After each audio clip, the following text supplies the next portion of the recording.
नमस्कार, साधना न्यूज में आप सभी का बहुत बहुत स्वागत है। मैं आपके साथ शाहबाज खान। दरअसल मध्य प्रदेश की 24 सीटों पर होने वाले उपचुनाव को लेकर सरगर्मियां जो है वो दरअसल तेज होती हुई नजर आ रही है और बहुत महत्वपूर्ण है इंदौर की सावेर सीट है, जहां पर आए दिन बयानबाजी हम देखने को मिलते हैं और अब जनता का सवाल भी यहां पर खड़ा होता हुआ नजर आ रहा है, जिनका जवाब यहां पर तुलसी राम के पास नहीं है। बता दें कि इंदौर शहर के विजयनगर क्षेत्र के नरीमन पॉइंट टाउनशिप में आयोजित कार्यक्रम में मंत्री तुलसी सिलावट को एक लड़की की खरी खोटी सुनने को पड़ी। दरअसल मंत्री तुलसी सिलावट सावेर विधानसभा के नरीमन पॉइंट में आयोजित एक कार्यक्रम में शामिल होने आए थे। यहां की रहने वाली उपासना शर्मा ने मंत्री तुलसी सिलावट से कुछ ऐसे सवाल कर लिए कि वो सीधे सीधे इसका जवाब ही नहीं दे पाए। दरअसल उपासना शर्मा ने मंत्री तुलसी सिलावट से पहला सवाल किया कि कुछ दिन पहले तक आप कांग्रेस में थे लेकिन अब बीजेपी में आ गए, आपको कैसा लग रहा है? एक अच्छी खासी सरकार को आपने गिरा दिया। दूसरा सवाल था कि उपासना ने यह कहा कि मंत्री तुलसी सिलावट से उन्होंने पूछा कि सिंधिया ने कुछ समय पहले ट्वीट किया था कि कांग्रेस सरकार के समय किसानों का कर्जा माफ हो गया है और बीजेपी में आने के बाद अब वे कहते हैं कि कर्जा माफ नहीं हुआ है।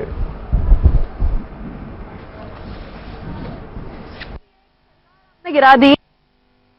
शायद ये है कि कल जैसा कि आप सभी को पता है कि मैंने कुछ वीडियोस डाले थे जो काफी वायरल हुए हैं फेसबुक के मतलब सोशल मीडिया के मीडियम से। उसके बाद मुझ पर कुछ लोगों ने अश्लील आरोप लगाना चालू किए, प्लस अश्लील अभद्र टिप्पणियां करना चालू की, मेरे कैरेक्टर पर बकवास करना चालू की। मतलब इवन ये हालत है कि मुझे वैश्या तक कहा गया। मतलब इतने गंदे गंदे शब्दों का इस्तेमाल किया गया है जो मैं शायद यहाँ नहीं बोल पाऊँ। तो उसके खिलाफ मैं कंप्लेन करने आई थी बेसिकली। और यहाँ पे ये है कि उन्होंने मुझसे एक ही चीज पूछी कि आप कौन हो क्वेश्चन पूछने वाले। बस मुझे यहाँ के जो जिन ऑफिसर को मैंने कंप्लेन किया, जिन ऑफिसर को मैंने आवेदन दिया, उन्होंने आवेदन तो लिया, मेरा बयान भी अभी लिया है। उन्होंने मुझे एक ही चीज बोली कि आप कौन हो क्वेश्चन पूछने वाले।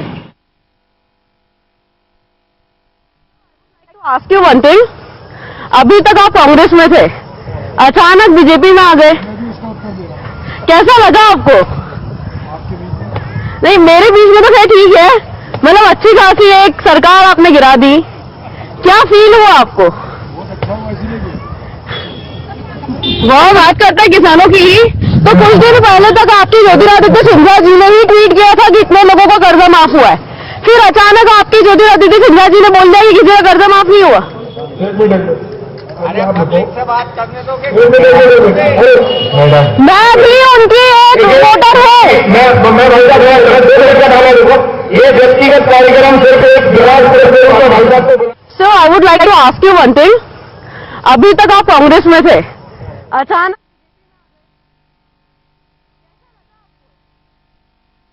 उपासना ने जो यहां पर सवाल किए उनका जवाब मिलता हुआ नजर नहीं आया है और जाहिर सी बात है अपने आप में कई सवाल यहां पर खड़े ये करता है।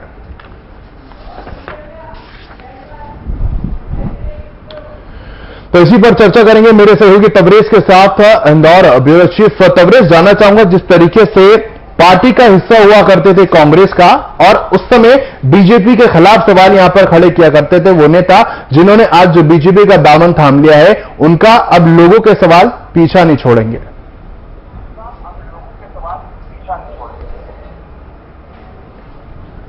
बिल्कुल शाहनवाज, तुलसी सिलावट जो है जो पार्टी बदलकर कांग्रेस छोड़कर भारतीय जनता पार्टी में आए हैं, कल अपने चुनावी दौरे के तहत वो सावेर विधानसभा के निपानिया क्षेत्र में जनसंपर्क के लिए गए थे। वहां पर एक उपासना शर्मा नामक युवती ने उनसे खड़े होकर के क्वेश्चन पूछा कि भली सरकार कांग्रेस की आपने गिरा दी, इस बारे में आपका क्या कहना है? तो वहां मौजूद तमाम भारतीय जनता पार्टी के कार्यकर्ता और सभी लोग चौंक गए और किसान कर्ज माफी पे भी उन्होंने सवाल किए, लेकिन मंत्री कोई जवाब नहीं दे पाए। क्या वजह रही होगी जो सवाल यहां पर नहीं दिए? क्योंकि जब बीजेपी प्रवक्ताओं से इस बारे में बात की जाती है वो कहते हैं कि कर्जा माफ नहीं हुआ है। हम जब उनसे सवाल करते हैं वो इस जवाब से बचते हुए नजर आते हैं और कहते हैं कि जनता फैसला करेगी। लेकिन अब जनता ही जब सवाल कर रही है तो आखिर उन सवालों का जवाब क्यों नहीं दिया जा रहा? एक और दूसरी बात यह, सोशल मीडिया पर उपासना जिस लड़की ने सवाल किया है उसके साथ अब्यूसिव रुख इख्तियार किया जा रहा है, उसको गालियां बकी जा रही हैं।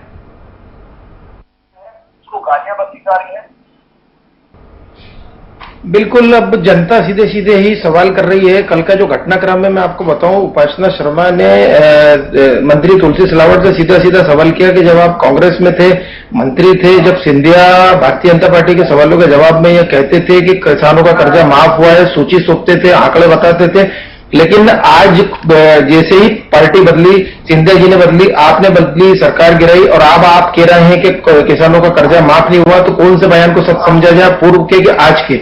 इसी तरीके से उक्त युवती जो कि कॉलेज की छात्रा है, उसने ये सवाल किए, उसके बाद से उसके ऊपर जो सोशल मीडिया पे, फेसबुक पे जिस तरीके से आपत्तिजनक टिप्पणियां की गई, इस पूरे मामले को लेकर के युवती ने पुलिस की शरण ली और पुलिस में एक शिकायत भी लिखित दी है इनके ऊपर कार्रवाई करने के लिए।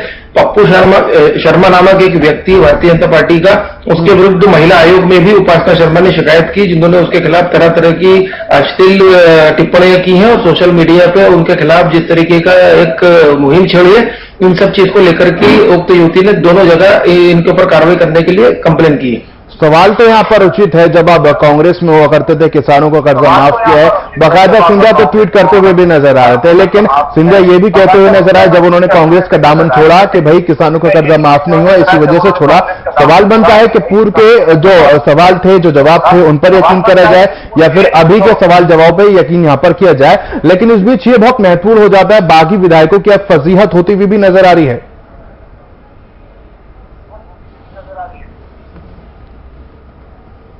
बिल्कुल शाहबाज, जिस तरीके से जनता आज सवाल पूछ रही है, स्वाभाविक सी बात है कि कहीं ना कहीं इन सवालों से नेता और जो भी पार्टी बदलने वाले पूर्व विधायक हैं वो बचते नजर आ रहे हैं। और इसी पूरे मामले को लेकर की शेर कांग्रेस के अध्यक्ष विनय बाकलीवाल ने भारतीय जनता पार्टी पर हमला बोला है। साथ ही साथ उनका बयान आया है कि भारतीय जनता पार्टी का चाल चरित्र आपके सामने है, किस तरीके से उन्होंने उक्त युवती के साथ अश्लील टिप्पणियां की, पूरे मामले को लेकर की। भारतीय जनता पार्टी पर विनय बाकलीवाल ने सरकार गिराने, खरीद फरोख्त ऐसे तमाम जो भी आरोप थे वो लगाए। ठीक है, और तबरेज ये भी जानना चाहूंगा, क्या ये माना जाए जो सवाल यहां पर बैठकों में अब खड़े होते हुए नजर आते हैं, इससे प्रेमचंद गुड्डू की राह आसान हो जाएगी क्या? क्योंकि प्रबल दावेदार वही मान रहे हैं, अगर वो खड़े नहीं होते हैं तो उनकी जगह जो भी शख्स खड़ा होता है उसकी राह आसान हो जाएगी, कांग्रेस की राह आसान हो जाएगी इन सवालों से, और जो फजीहत होती हुई नजर आ रही है।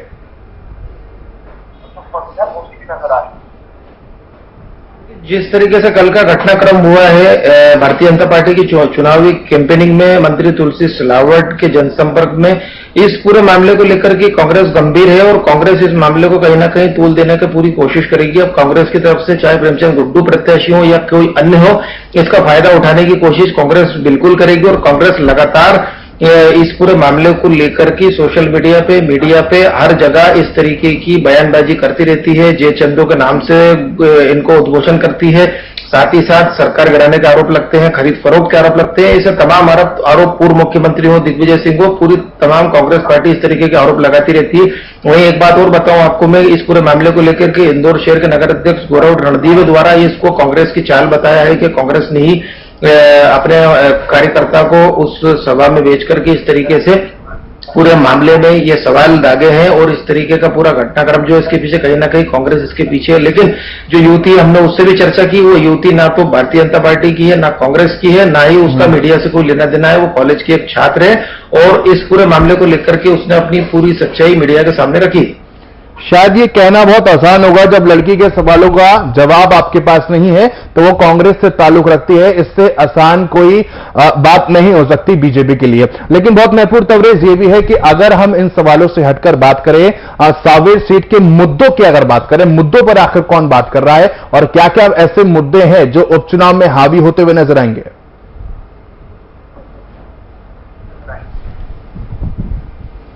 देखिए, सांवेर विधानसभा एक बड़ी विधानसभा है जिसमें इंदौर के ग्रामीण क्षेत्र भी आते हैं और इंदौर का शहरी क्षेत्र भी आता है। जहां कल ये घटनाक्रम हुआ वो निपानिया क्षेत्र है, वो शहर में आता है और वहां पर एक बड़ा हिस्सा, वहां पे स्कूल है, वहां पर बड़ी बड़ी मल्टियां बनी हुई है और शहरी हिस्सा है। तो कहीं ना कहीं जो भी मुद्दे हैं, मैं मुद्दों की बात करूं तो किसानों के मुद्दे हैं, आम जनता के मुद्दे हैं, साथ ही साथ वहां की बिजली, पानी, सड़क और ड्रेनेज के मुद्दे हैं। ये सारे मुद्दों को लेकर की जिस तरीके से कल जो घटनाक्रम हुआ और हमारी पूर्व में भी किसानों से बात हुई, जनता से बात हुई, तो जो वादे तुलसीराम सिलावट ने चुनाव में किए थे वो कहीं ना कहीं वादे अब तक पूरे नहीं हुए हैं। लेकिन अभी जो तैयारी है भारतीय जनता पार्टी की वो पूरी, मैं ज्योतिरादित्य सिंधिया की बात करूं तो सिंधिया भी तुलसी सिलावट को जिताने के लिए बहुत ही गंभीर है। वो एक एक बूथ लेवल के कार्यकर्ताओं को सीधे संवाद कर रहे हैं। अभी कल जो मंत्री बनी है 2 दिन पहले उषा ठाकुर, उन्होंने भी आज सांवेर का दौरा किया और जनता से राखी पर अपने भाई तुलसीराम सिलावट को अपना भाई बताया और उनको जिताने के लिए अपील की है।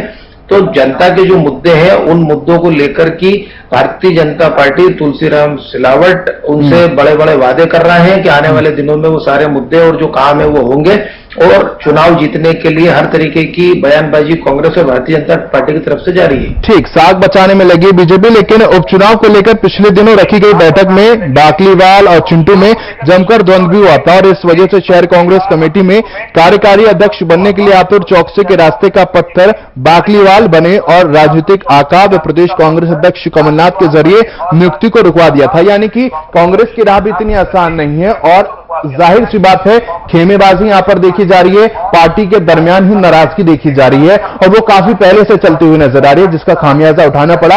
अच्छी खासी सत्ता से आप दूर होते हुए नजर आए, सत्ता में होते हुए अब विपक्ष में आप आ पहुंचे हैं, तो इससे निपटना भी कांग्रेस के लिए बड़ी चुनौती है। आए दिन ऐसी शिकायतें आती हैं।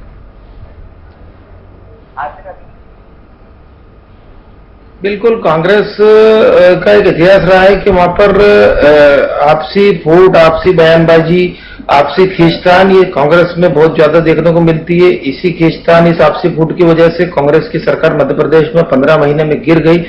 सांवेर उपचुनाव को लेकर के भी प्रेमचंद गुड्डू के अलावा 3-3, 4-4 दावेदार लाइन में हैं शहर अध्यक्ष को लेकर के। तो इन तमाम चीजों में कांग्रेस को सबसे पहले अपनी पार्टी के अंदरूनी फूट को दूर करना पड़ेगा, अपनी पार्टी के अंदर जो खींचतान है उसके ऊपर अंकुश लगाना पड़ेगा और उसके बाद ही अगर आपसी फूट, आपसी जो भी उनके वहां आपसी खींचतान है, जब तक इसके ऊपर अंकुश नहीं लगाते तब तक कांग्रेस की राह इतनी आसान नहीं है।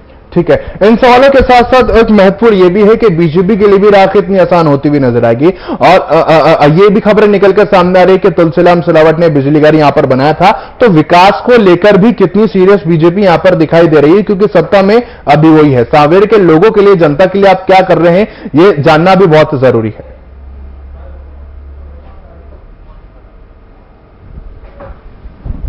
देखिए, भारतीय जनता पार्टी विकास को लेकर की अपना जो 15 साल का जो उनका कार्यकाल रहा है उनको लेकर की वो जनता से संवाद कर रही है। साथ ही साथ आगे जो सांवेर के इश्यूज हैं उनको लेकर की वो जनता के बीच में, चाहे आगे के वादे हों या अभी नए काम को सीधे सीधे अभी आचार संहिता नहीं लगी है उसके भूमि पूजन हो, इन सब चीजों को लेकर की भारतीय जनता पार्टी लगातार उस क्षेत्र में सक्रिय है। भारतीय जनता पार्टी के नेता सक्रिय है, लेकिन भारतीय जनता पार्टी में भी अंदरूनी फूट बहुत ज्यादा है, क्योंकि अंदरूनी भीतरघात एक ऐसी चीज है, जैसे अभी आपको बताऊं मैं, पूर्व विधायक भंवर सिंह शेखावत ने भारतीय जनता पार्टी के राष्ट्रीय महासचिव कैलाश विजयवर्गीय पर हमला बोला था और कैलाश विजयवर्गीय पर ही मालवा की इन 5 सीटों की जिम्मेदारी है यहां से चुनाव जिताने के लिए। मैं बात करूं विधायक क्षेत्र क्रमांक 2 के रमेश मेंदोला की, जिनको मंत्री नहीं बनाया, उसको लेकर के भी पार्टी में काफी खींचतान है और रमेश मेंदोला के पास ही सांवेर की जिम्मेदारी है, जिनको वहां का प्रभारी बनाया चुनाव जितवाने के लिए, लेकिन रमेश मेंदोला को कहीं ना कहीं मंत्री पद नहीं मिला। उससे लेकर की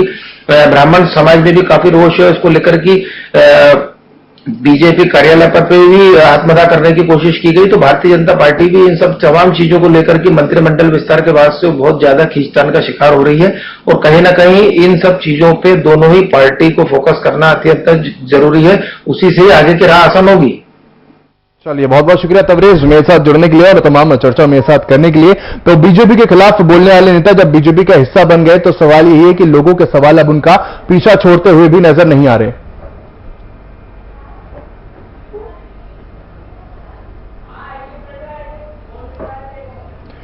तो इंदौर शहर के विजयनगर क्षेत्र के नरीमन पॉइंट टाउनशिप में आयोजित कार्यक्रम में मंत्री तुलसी सिलावट को एक लड़की की खरी खोटी सुनने को मिली और मंत्री तुलसी सिलावट सांवेर विधानसभा के नरीमन पॉइंट में आयोजित एक कार्यक्रम में शामिल हुए थे, जहां पर एक उपासना नाम की लड़की ने तमाम सवाल उनसे किए और उसके जवाब मिलते हुए नजर नहीं आए। मैं अपनी पीसीआर टीम से कहना चाहूंगा कि उपासना की जो बाइट है दरअसल उसको एक बार फिर से चलाया जाए और जनता को एक बार फिर से सुनाया जाए।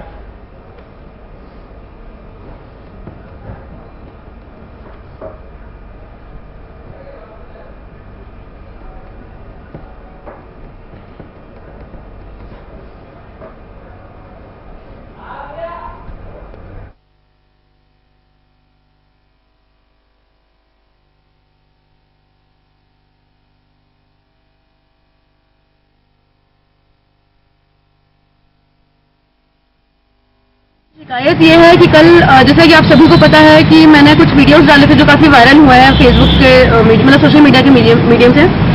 उसके बाद मुझ पर कुछ लोगों ने अश्लील आरोप लगाना चालू किए, प्लस अश्लील अभद्र टिप्पणियां करना चालू की, मेरे कैरेक्टर पर बकवास करना चालू की। मतलब इवन ये हालत है कि मुझे वैश्या तक कहा गया। मतलब इतने गंदे गंदे शब्दों का इस्तेमाल किया गया है जो मैं शायद यहाँ नहीं बोल पाऊँ। तो उसके खिलाफ मैं कंप्लेन करने आई थी बेसिकली। और यहाँ पे ये है कि उन्होंने मुझसे एक ही चीज पूछी कि आप कौन हो क्वेश्चन पूछने वाले। बस मुझे यहाँ के जो जिन ऑफिसर को मैंने कंप्लेन किया, जिन ऑफिसर को मैंने आवेदन दिया, उन्होंने आवेदन तो लिया, मेरा बयान भी अभी लिया है। उन्होंने मुझे एक ही चीज बोली कि आप कौन हो क्वेश्चन पूछने वाले।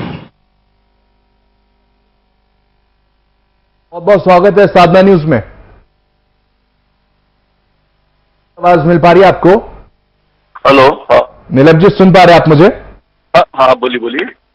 नीलम जी, सवाल दरअसल ये चुनाव को लेकर क्या कुछ कांग्रेस की तैयारियां की जा रही है, एक ये, और दूसरा ये, जब बीजेपी से सवाल यहां पर किया जाता है, हाल ही में जो कार्यक्रम हुआ था तुलसी सिलावट से, जब सवाल एक उपासना नाम की लड़की ने किया कि आप कांग्रेस में हुआ करते थे, अब भाजपा का दामन आपने थाम लिया है और किसानों का कर्ज माफ किया था, सिंधिया ने पहले ट्वीट किया था। उसके बाद जैसे उन्होंने भाजपा का दामन थामा, वो कहते हुए नजर आया कि किसानों का कर्ज माफ कांग्रेस ने नहीं किया था। तो इन सवालों का खामियाजा उस उपासना नाम की लड़की को यह उठाना पड़ा कि उसको गालियां बकी जा रही हैं, उसके कैरेक्टर पर सवाल खड़े किए जा रहे हैं।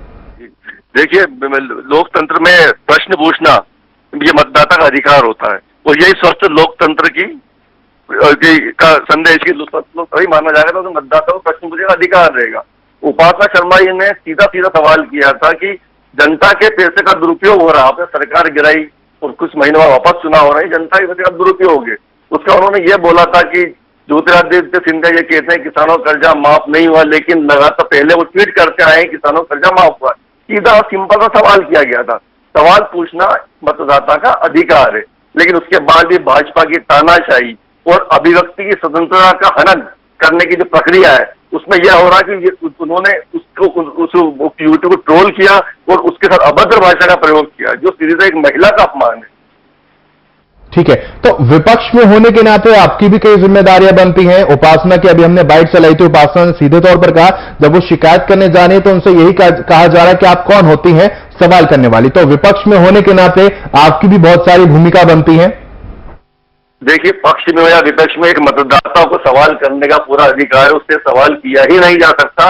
जब वो मत देता है तो उसे अधिकार है अपने मंत्री से, अपने नेता से, अपने राजनेता से सीधा सवाल करने का। थोड़ी प्रदेश की जनता को भी सवाल करना सीधा अधिकार है, तो इसे सीधा उत्तर देना चाहिए। अगर आप किसी के सवाल का जवाब नहीं देते हैं तो ये उसकी अभिव्यक्ति की स्वतंत्रता का हनन है। ये भाजपा की हिटलरशाही, दमनकारी नीति। लेकिन नीलम जी, सवाल ये भी है कि क्या कांग्रेस ने उस उपासना नाम की लड़की से संपर्क करा, क्योंकि उसको धमकियां मिल रही हैं, गुंडागर्दी सीधे तौर पर यहां पर कहा जा सकता है, कोई गलत शब्द नहीं है, गुंडागर्दी यहां पर होती हुई नजर आ रही। सवाल पूछने पर उसके कैरेक्टर पर सवाल खड़े किए जा रहा है और सोशल मीडिया पर उसके साथ अभद्र व्यवहार भी यहां पर किया जा रहा है। तो विपक्ष होने के नाते क्या आपने कांग्रेस ने कोई संपर्क करने की कोशिश करी कि शिकायत आपकी सुनी जा रही है या नहीं सुनी जा रही है, या फिर क्या कुछ स्टेप है, क्या कुछ आपकी मांग है? इंसाफ के लिए कांग्रेस को भी तो खड़ा होना चाहिए उपासना के साथ। कांग्रेस ने संपर्क किया? उपासना जी के साथ खड़ी हो, हर प्रदेश की जनता के साथ खड़ी है कांग्रेस। उपासना जी अकेली नहीं है, इस प्रदेश की कोई भी। ठीक है, ये सवाल आपका जाहिर सी बात है, लेकिन सवाल यह है कि उपासना से आपने संपर्क किया या कांग्रेस ने किसी नुमाइंदे ने संपर्क किया? प्रेमचंद गुड्डू सावे से खड़े होते हुए नजर आ सकते हैं, प्रबल दावेदार माने जा रहे हैं। उन्होंने क्या संपर्क करने की कोशिश करी कि आपको गुंडागर्दी भरे मैसेज आ रहे हैं, आपके कैरेक्टर पर सवाल खड़े किए जा रहे हैं, हम आपके साथ हैं? लगातार बयान जा रहे हैं, मेरे खुद के बयान भी अन्य टीवी पर जा रहे हैं उपासना जी के समर्थन में। ठीक है नीलम जी, आपको दरअसल रोकना चाहूंगा क्योंकि गोविंद मालू जी बीजेपी प्रवक्ता हैं, वो भी मेरे साथ जुड़ गए। गोविंद जी, बहुत बहुत स्वागत है साधना न्यूज में। नमस्कार। गोविंद जी, बीजेपी के खिलाफ बोलने वाले नेता जब बीजेपी का हिस्सा बन गए हैं तो कांग्रेस के सवाल आप उनका पीछा नहीं छोड़ने वाले और लोगों के सवाल उनका पीछा नहीं छोड़ने वाले। उपासना ने जब सवाल तुलसी सिलावट से किया तो सीधे तौर पर धमकी भरे मैसेज उनको किए जा रहे हैं। किनको धमकी भरे दिए जा रहे हैं? उपासना को जब श्री राम सिलावट एक कार्यक्रम में आए तो उपासना ने सवाल किया कि किसानों का कर्जा माफ हुआ है। जब आप कांग्रेस में हुआ करते थे इस बात का जिक्र करते थे, लेकिन आज जब आप बीजेपी का दामन थाम चुके हैं आप कह रहे हैं कि किसानों का कर्जा माफ नहीं हुआ है। और यह सवाल करने का खामियाजा उस लड़की को यह उठाना पड़ा कि उसके कैरेक्टर पर सवाल खड़े किए जा रहे हैं, उसकी शिकायत नहीं सुनी जा रही और दोषियों पर कार्रवाई नहीं हो रही है। ये किसने कह दिया कि उसकी चरित्र पर किसी ने आक्षेप किया? ये कांग्रेस इस तरह के षड्यंत्र और इस तरह की आप कहेंगे तो अभी आपको राइट सुना दूंगा मैं। और किस तरह से प्रचार में कुप्रचार करना ये कांग्रेस का काम है। हमारे यहाँ कोई भी ऐसी हरकतें नहीं करता है जिस तरह कांग्रेस के लोग करते हैं। मैं आपको बाइट सुनाने को तैयार हूं गोविंद जी। हम उसका जवाब देने के लिए तैयार है ना। हम कोई भी व्यक्ति कोई बात करेगा तो उसका जवाब देने के लिए हमारे सब नेता तैयार हैं। राम सिलावट जी ने जवाब क्यों नहीं दिया उस समय? अगर उनने कुछ पूछा है तो उसका जवाब भी उनको दिया गया वहां और हम इसका स्वागत करते। नहीं दिया गया। हेलो, सवाल का जवाब नहीं दिया गया और खामियाजा ये उठाना पड़ा कि लड़की के कैरेक्टर पर सवाल किए जा रहे हैं, खड़े किए जा रहे हैं और उसको धमकियां भरे मैसेज भी आ रहे हैं। ये सब गलत बात है एकदम। कोई कैरेक्टर पर किसी को सवाल नहीं उठा रहा है और किसी नेता ने नहीं बोला है ऐसी कोई बात। जनता ही आप लोगों को वहां पर पहुंचाती है, लेकिन जनता ही जब आपसे सवाल करे तो आप जवाब क्यों नहीं देते गोविंद जी? तो हर बार हम तो जनता तो कांग्रेस से सवाल कर रही है। हम तो हमसे तो कुछ भी कोई पूछेगा तो हम उसका जवाब देंगे, समाधान करेंगे। हम यदि कोई कर रहे हैं सर, सत्ता में आप बैठे हैं और कांग्रेस से सवाल करेगी जनता, कैसी बात कर रहे हैं आप? देखिए, कांग्रेस के कुशासन पर सवाल करती है और हमारे सुशासन पर हमको स्वागत करती है। और जो यदि कहीं कोई उनको दिक्कत भी है, कोई समस्या भी है तो उसकी बात यदि करते हैं कोई भी तो हम उसका बिल्कुल जवाब देते हैं और उसकी समस्या का भी निपटारा करते हैं। इस बात का सवाल का जवाब दे दीजिए, जब कांग्रेस में हुआ करते थे तुलसी सिलावट, सिंधिया हुआ करते थे, बाकायदा उन्होंने ट्वीट किया था किसानों का कर्जा माफ हुआ है, लेकिन जब भाजपा का दामन उन्होंने थाम लिया तो उन्होंने ये कह दिया कि किसानों का कर्जा माफ नहीं हुआ इसलिए हमने कांग्रेस छोड़ी है। देखिए, मौजूदा के बयान पर नजर डालें और सच आखिर हम किसको माने? 4-5 महीने कहा, बार बार कहा कि आप कर्जे माफ की हमारी जो वचन है उसको पूरा करिए। उन्होंने बेरोजगारी भत्ता, कर्जा माफ, पेंशन किसानों को, इन सब के बारे में ये कहा कि आप इस पर विचार करिए। कमलनाथ जी ने कहा, पहले उनको समय नहीं दिया मिलने का, फिर उसके बाद में उनकी बात नहीं सुनी गई तो उन्होंने कहा मैं इस बात का जिक्र ही नहीं कर रहा कि नजरअंदाज सिंधिया को किया गया या नहीं किया गया, मैं वो सवाल ही नहीं कर रहा। मैं सवाल ये कर रहा हूं कि सिंधिया जब कांग्रेस में हुआ करते थे उन्होंने ट्वीट करा किसानों का कर्जा माफ कांग्रेस ने कर दिया है, चलो मान लिया। अब वो बीजेपी में आ गए हैं तो वे कहते हुए नजर आ रहे हैं कि कांग्रेस ने किसानों का कर्जा माफ नहीं किया है। तो पूर्व के बयानों को सच माने या अभी के बयानों को सच माने? कांग्रेस के का जिम्मेदारी कमलनाथ जी की पूरा करने की भारतीय जनता पार्टी की नहीं है। इसीलिए सब लोगों ने 22 विधायकों ने कांग्रेस को छोड़ा है कि आप वचन पूरा नहीं कर रहे हैं तो हम पार्टी छोड़ के जा रहे हैं। इसलिए वो वचन पूरा करने की जिम्मेदारी। ठीक है, लेकिन जब वो कांग्रेस में हुआ करते थे तो वो ट्वीट क्यों करते थे? वो ये क्यों कहते थे कि किसानों का कर्जा माफ हो गया है? नहीं, कहाँ किया उन्होंने ट्वीट? उन्होंने तो ये कहा कि भाई कर्जा माफ कर रही है, लेकिन जब नहीं हुआ पूरा, जब उनको पता लगा कि ये कर्जा माफ नहीं हो रहा है, वो है ट्विटर पर ये ट्वीट करा है सिंधिया ने, आपने शायद देखा नहीं होगा। मेरे साथ नीलभ शुक्ला जी भी जुड़े। नीलभ जी, किसानों का कर्जा माफ हुआ है, सिंधिया ने इस बात का जिक्र नहीं किया क्या कभी? बात सुनिए, सिंधिया जी ने ट्विटर पे ट्वीट भी किया, कई बार सार्वजनिक मंचों से भी स्वीकारा है कि किसानों का कर्जा माफ हुआ है। तुलसी सिलावट ने कई बार भाषण में ये कहा है, इसके कई वीडियो मौजूद है कि किसानों का कर्जा माफ हुआ है। चूंकि डील के तहत इन्होंने सरकार गिराई तो उन्होंने अपनी भाषा बदल ली। सत्यता तो यह है, अगर ये किसी डील के तहत नहीं होते इन्हें मंत्री नहीं बनाया जाता।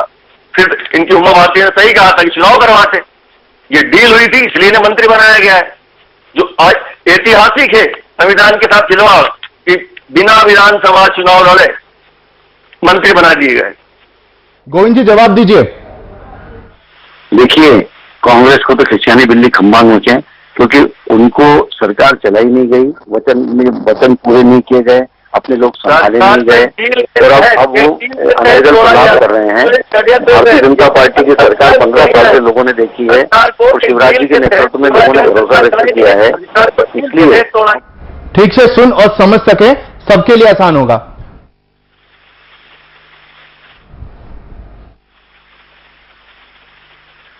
अपनी बात रखिए। हेलो, जी गोविंद जी, अपनी बात रखिए। हाँ, तो मैं कह रहा था कि कांग्रेस के लोग अनर्गल प्रलाप कर रहे हैं। उन्होंने कभी न तो लोकतंत्र की चिंता की, न आंतरिक लोकतंत्र की चिंता की। उसी का परिणाम है कि कांग्रेस का कई बार विभाजन हुआ। और जब जनता ने लोकसभा चुनाव में बता दिया कि वचन पूरे नहीं किए, तभी तो 29 में से 28 सीटें भारतीय जनता पार्टी ने जीती। कर्ज माफी पर क्या जमीनी स्थिति वो जान गए। सिंधिया जी जब खुद हार गए तो उनको पता लग गया कि कोई वचन पूरा नहीं कर रही है सरकार, तभी वो सड़क पर उतरने की उन्होंने धमकी दी। और जब धमकी दी और यह हठधर्मिता के साथ कमलनाथ जी ने कहा कि उतर जाइए, तो उन्होंने इनको सरकार से नीचे उतार दिया। उसमें अच्छा गोविंद जी, तो ऐसा लगता है कि कांग्रेस की शायद नियत नहीं थी क्या वचन पूरा करने के लिए, और अपनी नई पारी उन्होंने शुरू की भारतीय जनता पार्टी के साथ आकर, और हम उनका स्वागत करते हैं। और आगे भी जो सरकार, जो भारतीय जनता पार्टी का मैनिफेस्टो है, हम उसको लागू करेंगे। हम उसके एक एक बिंदु को पूरा करने के लिए कृत संकल्पित भी हैं और हम वचनबद्ध भी हैं।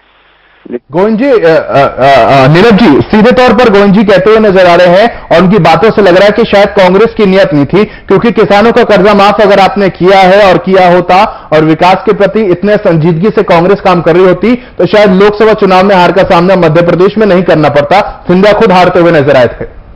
किसानों का कर्जा माफ किया, इसके बतौर कागजी सबूत भी दे चुकी है।